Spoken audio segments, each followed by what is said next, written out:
MA भूगोल विषय के सभी विद्यार्थियों, आप सबका एक बार फिर से स्वागत है। और मैं उम्मीद करता हूँ कि इंडस्ट्रियल ज्योग्राफी के अंतर्गत आपका जितना भी कोर्स हो चुका है उसको आपने अच्छे से पढ़ लिया होगा। असाइनमेंट अगर नहीं भी किया है तो समय रहते आप कंप्लीट कर लें। औद्योगिक प्रदेश का टॉपिक हमारा आज समाप्त होने वाला है। औद्योगिक प्रदेशों के अंतर्गत हम महान झील प्रदेश, रूहर प्रदेश, लंकाशायर प्रदेश, जापान के औद्योगिक प्रदेश और आज हम यूक्रेन के औद्योगिक प्रदेश पढ़ने जा रहे हैं।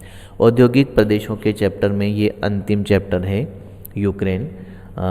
इससे पहले मैं आपको बता चुका हूँ कि जो एग्ज़ाम में ऑब्जेक्टिव क्वेश्चन इन प्रदेशों से संबंधित पूछे जाते हैं उसके लिए आप इसको एक समरी बना लें। आप उद्योग से संबंधित महत्वपूर्ण केंद्र, महत्वपूर्ण क्षेत्र और कुछ विशेष नाम जैसे जापान के अंतर्गत मैंने आपको बताए थे, तो वो एक चार्ट में बना करके एक ही पेज में आप लिख लें, जैसे औद्योगिक प्रदेश और फिर विभिन्न प्रदेशों के नाम, उनके महत्वपूर्ण क्षेत्र, केंद्र और उद्योग या उत्पादन क्षेत्र, ताकि आप उसको अच्छे से तैयार कर सकें। तो अब हम शुरू करते हैं आपका औद्योगिक प्रदेश के अंतर्गत यूक्रेन के औद्योगिक प्रदेश।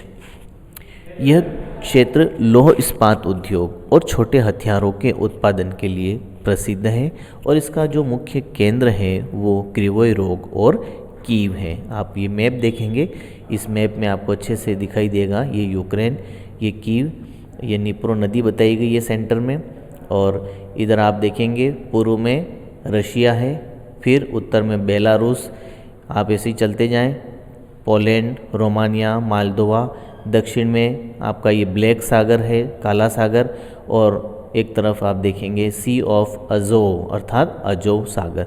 तो ये इसकी बाउंड्रीज हैं, सीमाएं हैं। यूक्रेन पूर्वी यूरोप का देश है।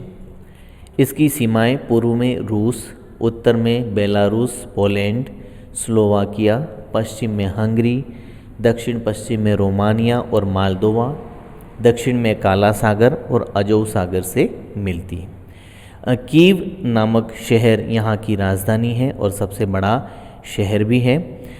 12वीं शताब्दी में जब ये, खैर शताब्दी वाला बात तो हम ठीक है, ये हिस्ट्री का मैटर आ गया, लेकिन आप इसमें एक चीज़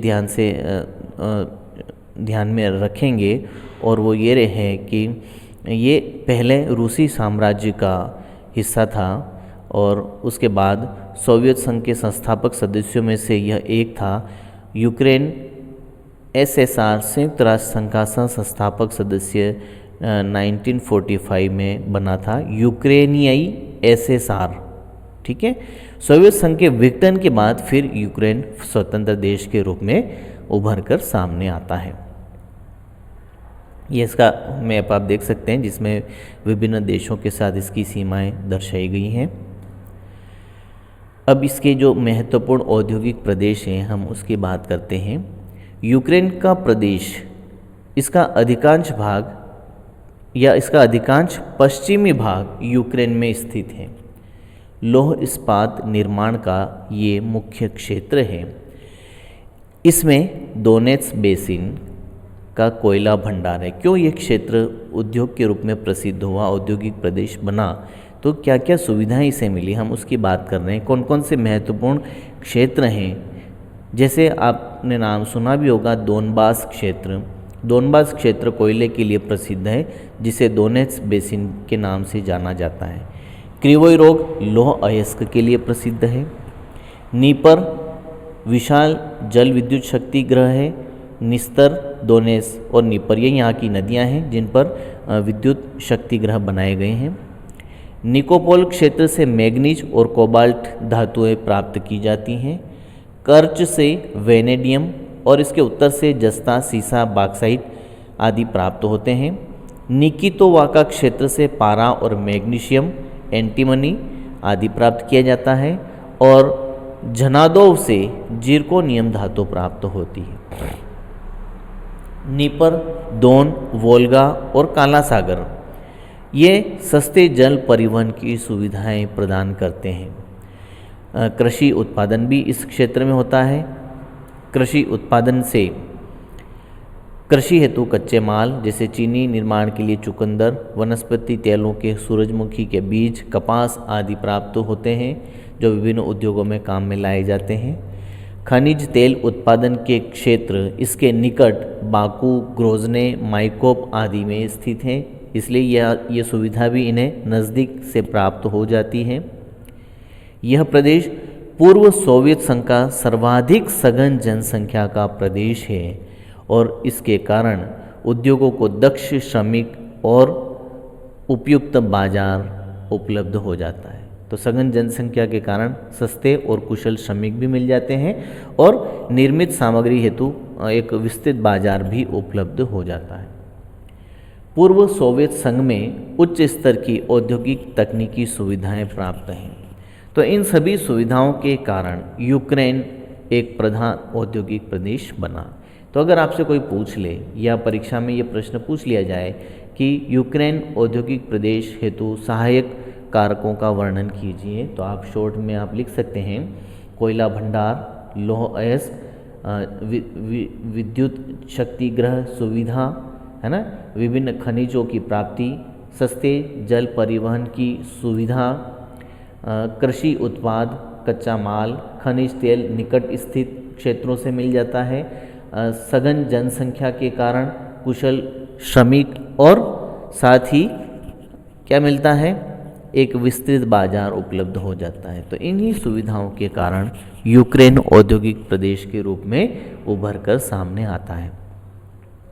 अब बात करते हैं हम यूक्रेन प्रदेश में औद्योगिक विकास के जो महत्वपूर्ण क्षेत्र हैं वो कौन से हैं। तो इन क्षेत्रों में हम सबसे पहले देखते हैं नीपर कंबाइन क्षेत्र। नीपर एक नदी का नाम है। नीपर कंबाइन मतलब सम्मिलित क्षेत्र। अब इस सम्मिलित क्षेत्र में कौन कौन से क्षेत्र हैं उस पर हम बात करते हैं। नीपर कंबाइन मैंने पहले ही बताया था, नीपर नदी है और उस नदी पर बांध बनाकर विशाल जल विद्युत शक्ति गृहों का निर्माण किया गया है। जल विद्युत से चालित निर्माण उद्योग के 4 बड़े केंद्र नीपर नदी पर हैं। ये 4 बड़े केंद्र जो नीपर नदी पर हैं वो कौन से हैं? निप्रोझरजिन्स्क, निप्रोपित्रोवस्क, झापोरोझे और निप्रोगेस। ये 4 महत्वपूर्ण केंद्र हैं जो नीपर नदी पर हैं। और इसके पश्चिम में एक केंद्र और है जिसका नाम किरोवोग्राद है। तो इन 5 केंद्रों से मिलकर नीपर कंबाइन क्षेत्र बना है। ठीक है। इस प्रदेश में इस्पात निर्माण, एल्यूमिनियम, रसायन उद्योग, मशीन, औजार आदि का निर्माण अधिक होता है। अब दूसरा क्षेत्र है क्रिवोई रोग क्षेत्र।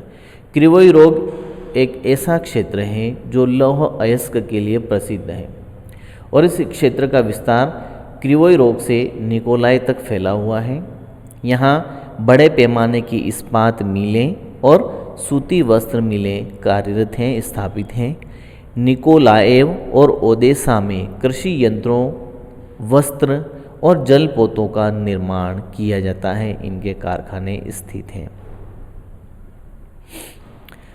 नेक्स्ट पॉइंट है आपका अजोव सागर का तटीय क्षेत्र। अब मैंने आपको मैप में भी बताया था अजोव सागर, और उस अजोव सागर का जो तटीय भाग है वहाँ पर रोस्तोव, जनादो, तुगानरोग, बेर्दियांस्क, कर्च और कृष्णोदार ये इस क्षेत्र के मुख्य केंद्र हैं। और यहाँ पर इस्पात, धातु, मशीन और औजारों का निर्माण किया जाता है। यहाँ विद्युत के सामान, साइंस तकनीकी, रसायन उद्योग, चीनी, भोज्य सामग्री निर्माण के कारखाने हैं। रोस्तोव, सिम्फेरोपोल और सेवास्तोपोल में जलपोत अर्थात जहाज़ों का निर्माण किया जाता है। तो ये तीसरा यूक्रेन का महत्वपूर्ण औद्योगिक क्षेत्र था। और अंत में चौथा है कीएव खारकोव क्षेत्र। यह क्षेत्र यूक्रेन के उत्तर पश्चिमी भाग में स्थित है और यहाँ के जो मुख्य केंद्र हैं उनमें कीएव और खारकोव प्रमुख हैं। इसके अलावा लवोव, पोल्तावा, चेरनीगोव और पिरियातिन अन्य केंद्र हैं। अब इन केंद्रों में कृषि के यंत्र, चीनी, भोज्य पदार्थ, सूती और ऊनी वस्त्र, रेयन और अन्य कृत्रिम रेशों के वस्त्र, हल्के उद्योगों, बिजली के सामान, साइंस के सामान, मशीन, औजारें, मीटर, घड़ियाँ, रासायनिक पदार्थ, औषधियाँ और कीटाणुनाशक पदार्थों का निर्माण होता है। ये एक और मैप है जिसमें विभिन्न देशों की सीमाएं और इसके जो मुख्य केंद्र हैं उनके नाम हैं और उसके मध्य से जो नदी निकल रही है वो भी दर्शाई गई है। तो ये आपका औद्योगिक प्रदेश का टॉपिक यहाँ समाप्त होता है। छात्रों, इस टॉपिक के बाद हमारा एक जो महत्वपूर्ण यूनिट बचेगा कि अब तक हमने जो भी औद्योगिक विकास किया है, जितने भी औद्योगिक प्रदेश पड़े हैं, उन सभी उद्योगों, औद्योगिक उत्पादन के कारण हमने पर्यावरण को कितना नुकसान पहुंचाया है अथवा आर्थिक विकास या उद्योगों के विकास का पर्यावरण पर कितना प्रभाव पड़ता है। इन सभी बातों का अध्ययन हम अगले टॉपिक में विस्तार से करेंगे, जिसका नाम है पर्यावरण अवनयन, पर्यावरण प्रदूषण। उसमें हम एक छोटी सी बात को भी समझने का प्रयास करेंगे कि क्या पर्यावरण अवनयन और प्रदूषण एक ही समानार्थी शब्द हैं या कुछ अंतर हैं। तो ये भी मैं आपको बताऊंगा कि अवनयन किसे कहते हैं और प्रदूषण का क्या तात्पर्य है। तो छात्रों, तब तक के लिए हम इसको यहाँ समाप्त करते हैं और अगले वीडियो के साथ हम फिर मिलेंगे। तब तक के लिए थैंक यू वेरी मच।